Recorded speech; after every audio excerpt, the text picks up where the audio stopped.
सवर्णांच्या घरासमोरून प्रवेश नाही, शाळेत प्रवेश नाही, मग मंदिर प्रवेश खूपच लांब. अस्पृश्यांच्या सावलीचाही विटाळ मानला जात होता. पण आज ताठ मानेनं स्वाभिमानानं जगण्याचं स्वातंत्र्य आणि बळ मिळालं. ही किमया साध्य केली महामानव भारतरत्न डॉक्टर बाबासाहेब आंबेडकर यांनी.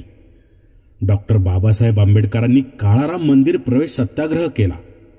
या लढ्याची सुरुवात 2 मार्च 1930 झाली आणि पुढे 5 वर्ष हा लढा चालला. या दिवशी बाबासाहेबांनी भाषण केलं. त्यात ते म्हणाले होते, आज आपण मंदिर प्रवेश करणार आहोत. मंदिरात प्रवेश केल्यामुळे आपले प्रश्न सुटणार नाहीत. आपले प्रश्न राजकीय आहेत, सामाजिक, धार्मिक, आर्थिक आणि शैक्षणिक आहेत. काळाराम मंदिरात प्रवेश करणं म्हणजे हिंदू मनाला केलेलं आव्हान आहे.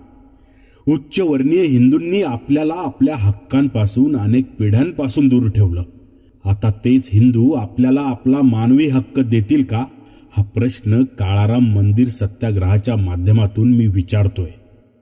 हिंदू मन हे आपल्याला एक मानव म्हणून स्वीकारायला तयार आहे की नाही, याची पडताळणी या सत्याग्रहातून होणार आहे. काळाराम मंदिर प्रवेश करण्यामागची बाबासाहेबांची एक भूमिका होती. ती म्हणजे दलितांना, शोषितांना सर्व मूलभूत हक्क मिळावेत, यासाठी त्यांनी हा लढा उभारला. त्यांचं म्हणणं होतं, हिंदुत्व ही जितकी स्पृश्यांची मालमत्ता आहे तितकीच अस्पृश्यांचीही आहे. आज या काळाराम मंदिर सत्याग्रहाला 94 वर्ष होत आहेत. त्यांनी माणसाला माणूस बनवण्याच्या प्रक्रियेतील हा महत्वाचा टप्पा होता. त्यांच्या कार्याला वंचित बहुजन आघाडीकडून त्रिवार वंदन.